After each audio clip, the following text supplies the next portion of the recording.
Good evening. Good evening. So, in case you're lost, we'll hold off on the pictures for now. In case you're lost, we were gone for 2 weeks, 8 of us, and we went to the Bahamas.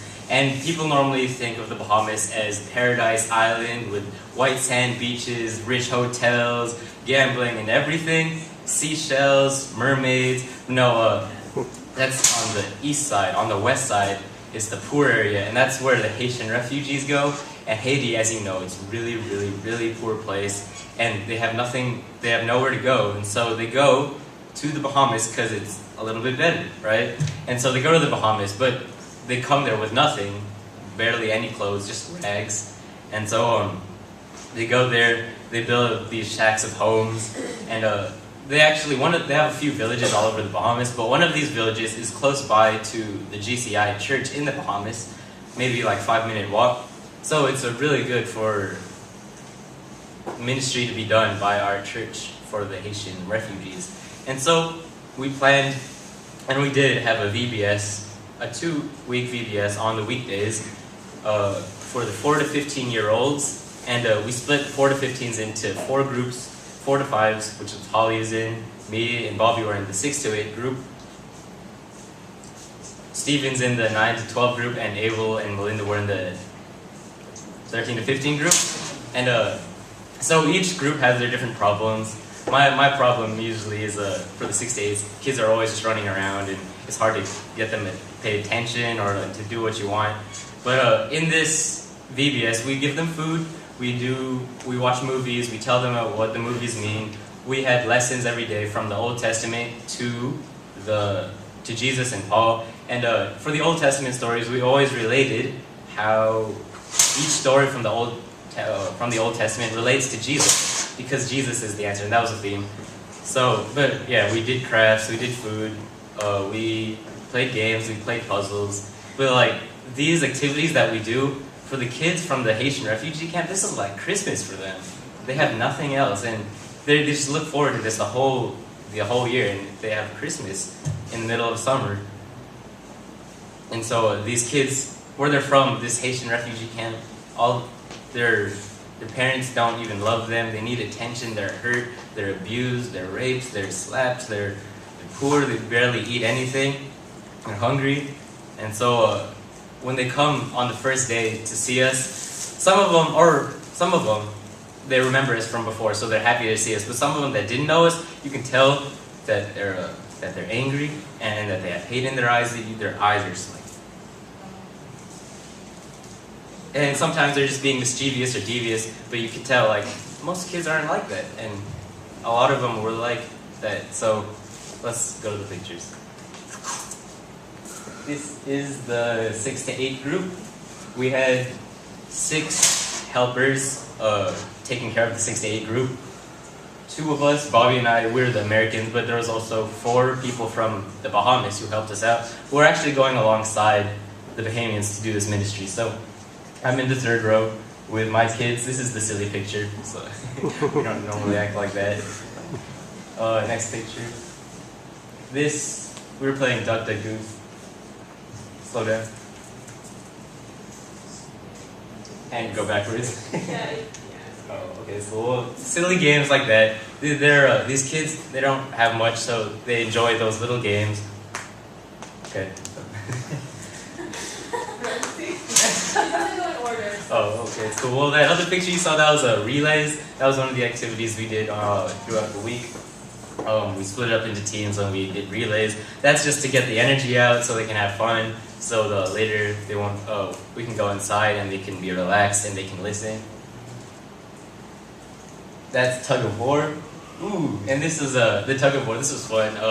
We started off with half of the 6 to 8s versus half of the 6 to 8s, and it was an even match. One of them eventually won. But then we decided as the staff, like, well, why not we do the leaders versus the kids? And we're thinking, like, oh yeah, we're strong, we could pull them. But no, 6 versus 36. Which one? We're thinking we're strong. We started off as the middle started off as the volleyball net. We lost. Alright, next picture. This is one of the crafts we did. That's my group. yeah, my group was pretty good, but there's a problem. So this is us at lunchtime, eating. We were praying before we eat, because that's what we do. Next picture. This is one of the dances. It was spontaneous, but we had fun. We listened to Justin Bieber and we danced. Next. And this is some of our kids. Okay, you can go to the next one. That's, he's not actually my kid, but he remembers me from before and he missed me. Okay. That's the 6 to 8 leaders. There's me and Bobby from here, and then the rest of them are from the Bahamas. So they're actually, since we're going alongside of them, we're just like doing what their plan was. Although we did a lot of it, but like they're the main part of it. We only had 8 people from America, and most of the group that we were working with was from Bahamas. So is that all, or is there more? We were making the craft that one day for our kids, or starting it. They do the rest of it. Oh, and we went to the laundry, and we were waiting and playing games. Ooh, man, I love this. This is so nice. Okay, so we went to the beach one day, and I was just looking for a place. I didn't really want to swim. I was kind of tired. And so I looked around, and I saw, ooh, look at this tree. And this tree was just bent over from some previous hurricane. And it was just bent over, but it was made perfectly that you could lie in it and sleep. Ooh. And then you see I'm sitting on it. But I was Abel actually came up to me and told me wow, David, this is such a perfect place. The only way, you're on a tree right next to the water, which is just barely lapping at your feet, and it's perfectly made for you to sleep, and there's ocean wind blowing on you. The only way this could be better is if you were in the Bahamas. Oh, wait! That was really relaxing. We were just having fun. That's kind of cool. Next. That's all? Okay.